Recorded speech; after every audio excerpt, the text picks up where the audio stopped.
In the previous session, we discussed about creating some basic function using def keyword.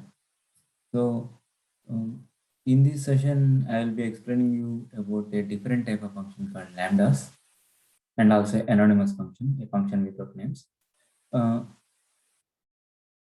so, in lambda, unlike creating a function with def keyword, with lambda we can create only a single line functions. We cannot span them to multiple lines.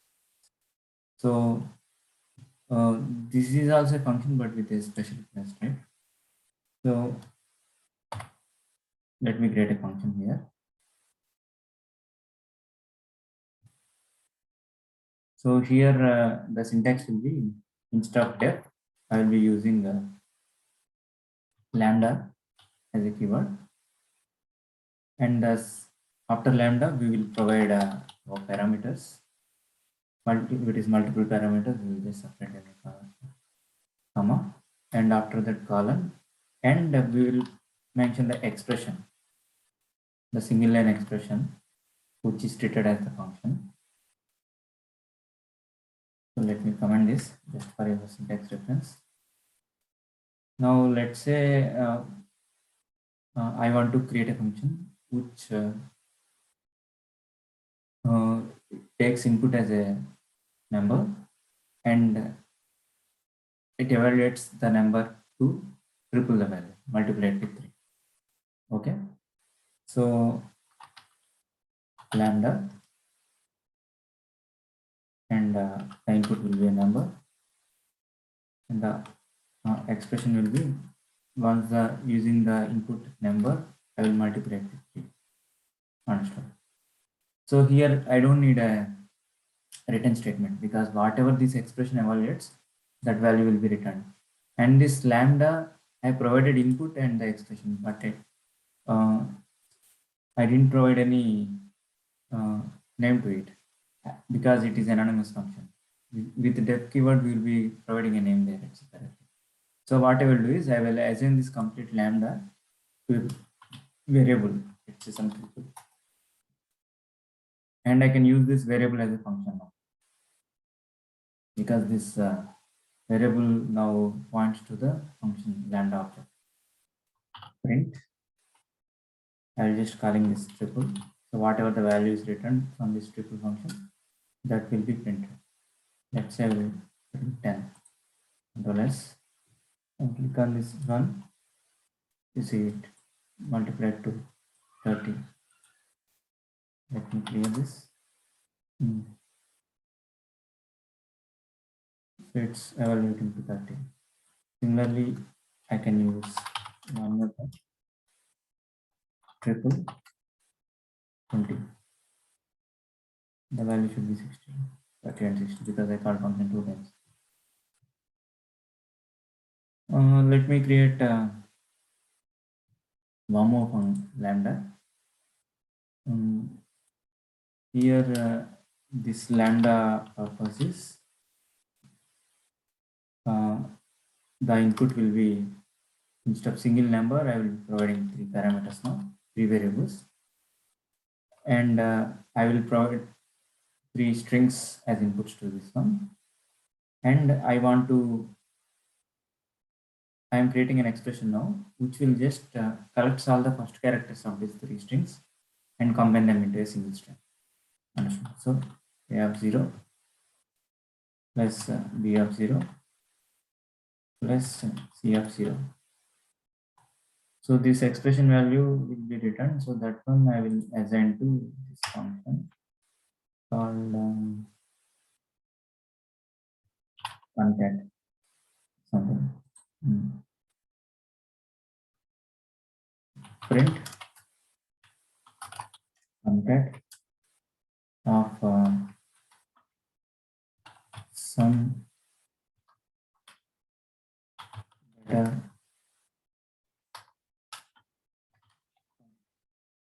So it should print SBF, the first 3 characters, right? Yeah. So as we can see, lambdas are simpler and more readable than normal functions. But this simplicity comes with a limitation. A lambda cannot have multiple line expressions. It can only contain a single line. Hence, lambdas are perfect for short single line functions. We can also use conditional statements within lambdas in case of expressions. Let's say my function is the name I want to give to this lambda variable, and lambda input is number, and output should be high if number is greater than 50, else it should return low. So print my function of 50 should print low because 50 is not greater than 50, it is equal to 50. So let's keep 51. It should print high now. Yeah. When using conditional statements in lambdas, the if-else pair is necessary. Both cases need to be covered. Otherwise, the lambda will simply throw an error if we just cover the if case without mentioning the else. So, what is the purpose of lambdas? So, what is the point of having lambdas around? We are still assigning them to variables. So, they do have names. They can be written in one line, but that isn't a huge advantage. Well, lambdas are really useful when a function requires another function as an argument. This concept is explained more now. Just focus on this.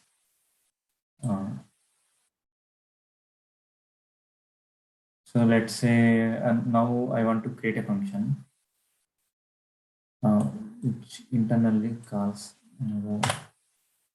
requires another function. So let's say so let me create a function called addition. So let me create a function called calculator that requires add, subtract, multiply, divide different functions along with the two numbers. So to that calculate function, let's say if I want to add two numbers, what I will do is to that calculate function, I will send the two numbers. Along with that, I will send one more string as add. So then what that calculate function will do is internally it calls that add function and passes these two numbers again. Example. You see, this is the calculated function. The first thing is operation n1 n2, and here I'm just calling the return in the operation, the variable. Understood? So when I run this one, I'm passing multiply. So multiply of 10 and 20. So it should call this one 10 and 20. It should return print result as 200. And again 10 plus 20, 30. 230 it should come. Let me clear the screen. But when I run this one, you see 230. Because in this calculator function based on the string value of operation, it automatically picking that. So when I call this operation, based on the string content in it, it is calling the function anonymously. So till the runtime, we don't know which calculator will pick up also. Let's change it a bit using lambdas instead of using this def keyword.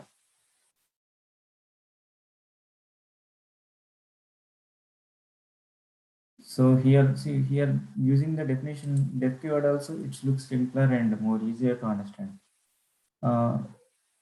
But you need to write 4 extra functions, right? Add, subtract, and all every time. That is quite agile actually. So instead, what we will do is, why don't we just pass a lambda as the argument instead of the function ends.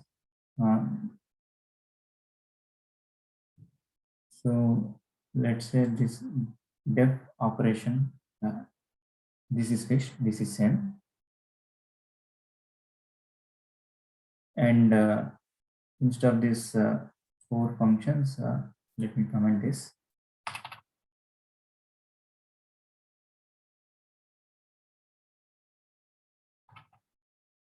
Yeah, now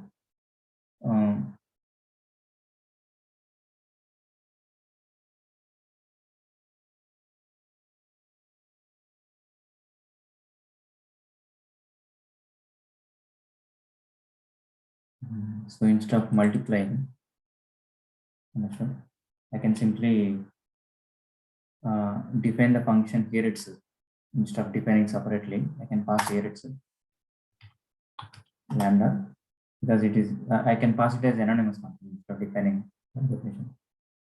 So as I'm defining lambda here, I should use variables n1, n2, and it should be n1 into n2. So this is the lambda. I directly define the lambda in the expression, and I'm passing the 2 values. So when it executes, it will directly print that. Again, instead here with lambda, because with def keywords you cannot use them as anonymous functions, but here you can use them as anonymous function without names. So direct function definition using lambda I'm printing here instead of writing them separately. So lambda n1 comma n2, and the expression is n1 plus n2.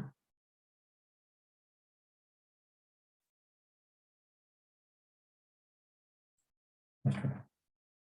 So when I run this, see the same output. The code looks much clearer now. We can define the operation on the go whenever we want.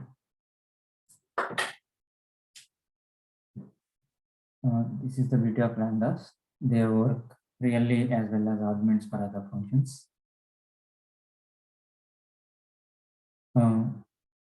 So let me add more complexity to this one.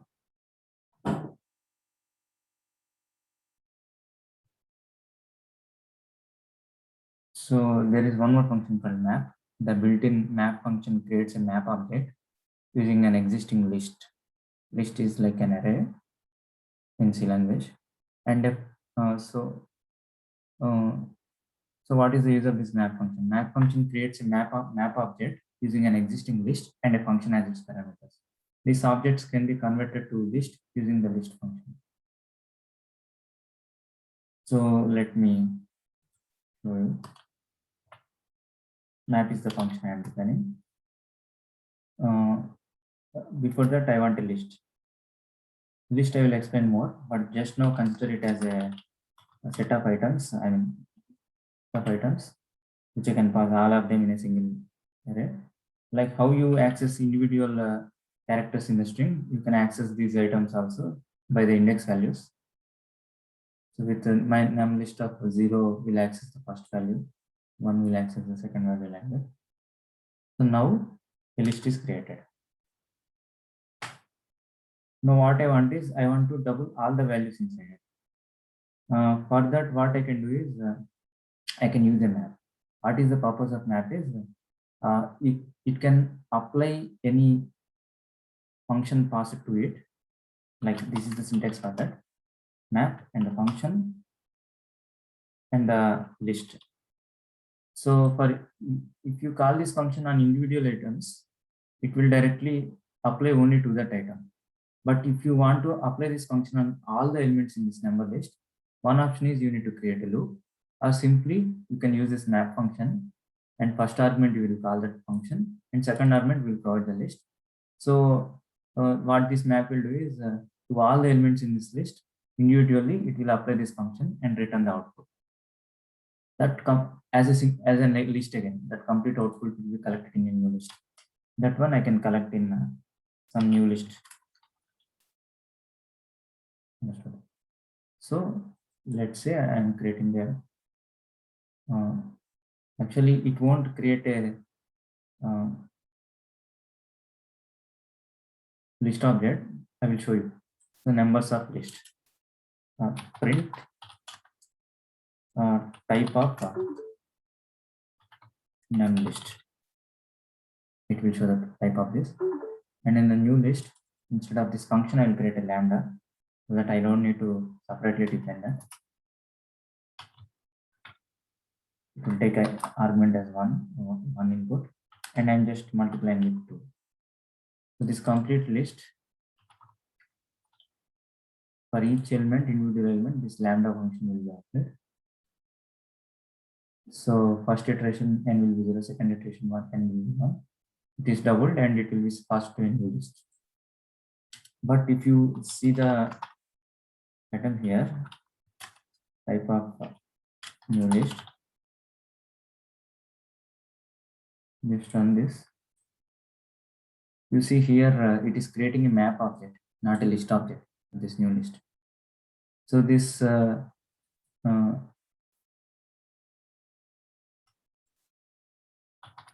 print, this will print the old list, the first one. But if I type the new list here, you see how it represents. Here, first list, it is directly showing the values. Second, as it is a map object, not a list object, it is just showing the object reference ID. So now, as I told you, if the object is convertible to that particular data type, I can simply surround that as a function. Pass it as a function to that, pass it to that particular data type as a function. So I want to convert it as list. So use list as a function and pass this new list to that one. So when I print this one, it will directly convert to list and it will be printed here. You see, all these values got doubled. So map is used for applying a function on individual elements in the list. Not only list, any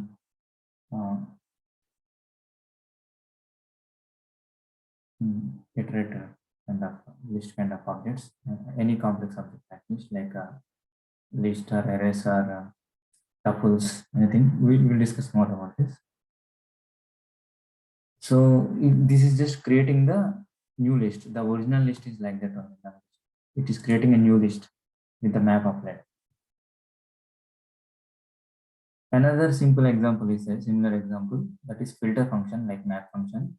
It also requires a function and a list.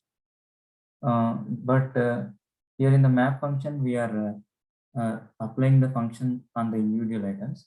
But in the filter, what happens is it will be used for comparison. Filter function filters elements from the list in the list, satisfying that condition that is specified in the argument function. And whichever satisfying, those values will be returned to the new list. Understood? Instead of applying to each and every element, that here in filter, it will just filter out the elements which are satisfying that condition. Let's say I will create one more list, and let me give some values. 33, 34, minus 34, minus 67, 57, 109, 578, something like this. So in this one, I want to filter out the elements which are greater than 20. Let's say greater than 20. I'm just typing this name as. So I will use filter. And the first one is function, right? I will create a lambda. And I will write a condition here as expression. This condition will be checked with each and every. N is greater than 10, 20. So now, and I will pass the list. So whichever is satisfying this condition, that will be returned. So this one will be a filter object. So if I do direct printing of this one, it won't work. So what I will do is I will just convert that to filter list first, and that will get printed. I will clear the screen. When I run this, you see 33, 34, minus 34 is skipped, 57, 109, 578. These two negative values are skipped. If I add some more like 19, 18, 17, those also will be skipped because they are less than 20, right?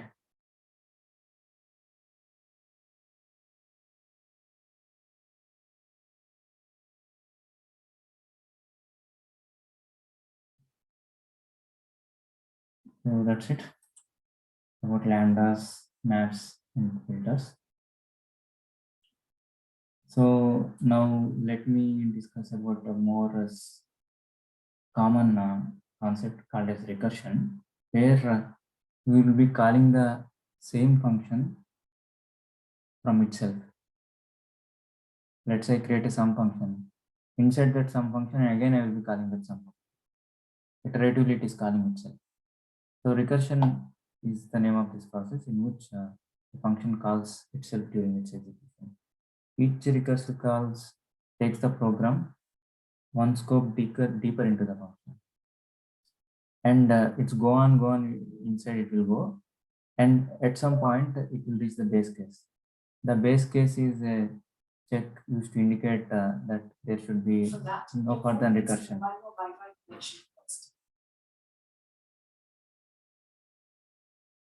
Imagine recursive calls as nested boxes where each box represents a function call.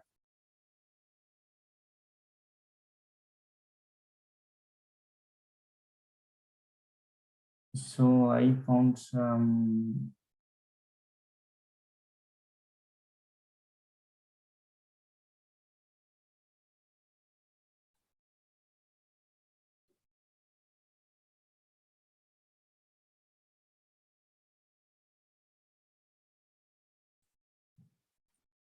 so I will create a simple example. You will understand. Let's say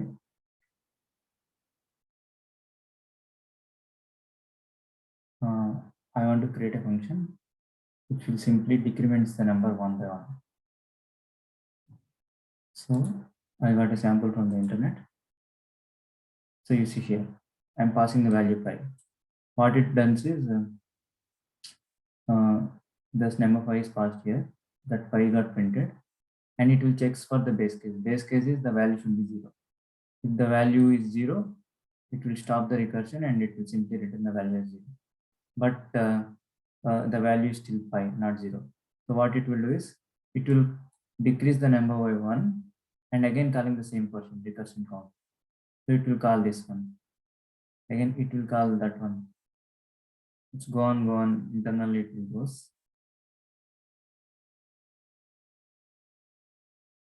So let me show you.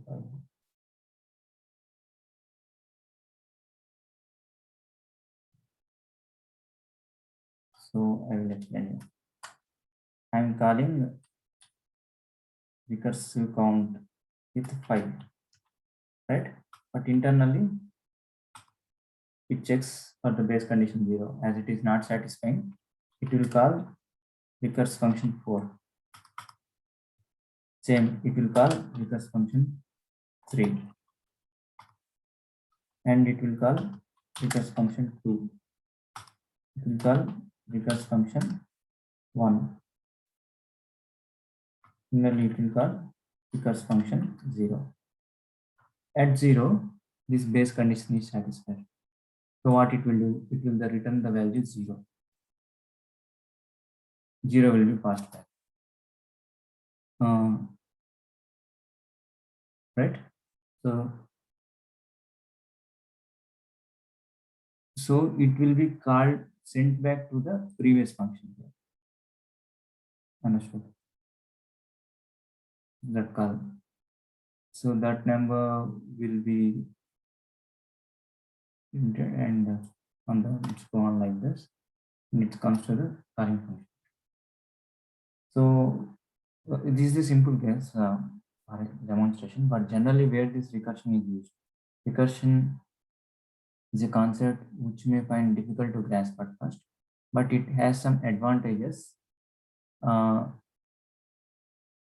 For starters, it can significantly reduce the runtime of certain algorithms, which makes the code more efficient. Recursion also allows us to easily solve many problems like graphs, trees, which we'll discuss in algorithms. And we need to be careful while creating a recursion to form the base condition correctly, unless it will go to infinite recursion and simply crashes the program.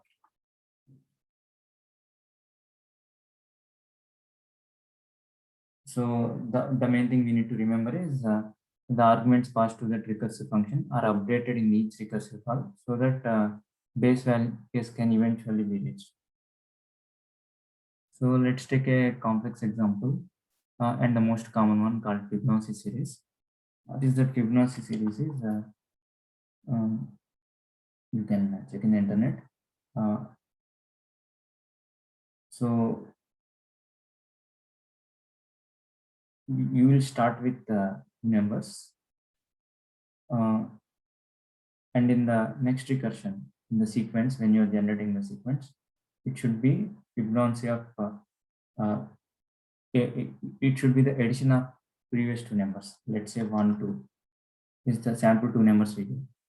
The third number should be 1 plus 2, 3. And the fourth number should be 2 plus 3, 5. And the fifth number should be 3 plus 5, 8. It depends addition of previous two numbers. This is called as Fibonacci series. So now let's say I will create a function like this.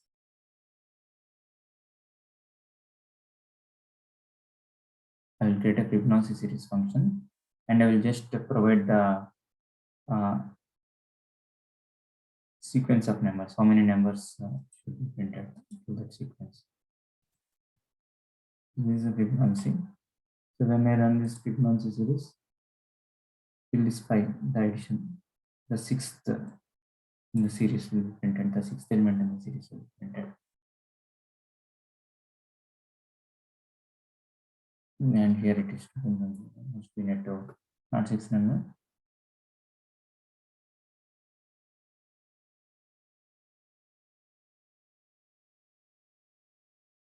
So actually it will just print the nth number in the series as per so when I mentioned 6, past 6, it should provide the sixth number. So now if you observe here, when I call fib of 6, it comes here. The value, this is the base condition. So the value is not less than 1. So it won't return 0. It should go to, it's not even 2. It won't return 1. In the recursive call, it will be passed as 5 and 4. Fibonacci of 5 and Fibonacci of 4. Like that it goes on. And once the values are returned back in the stack, these values get printed, collected and printed.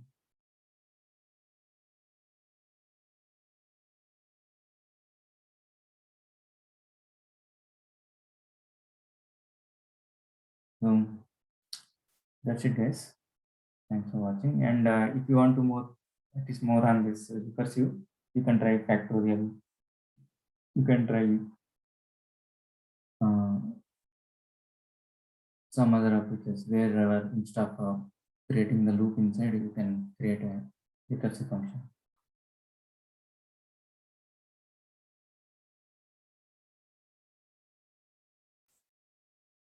That's it in this session.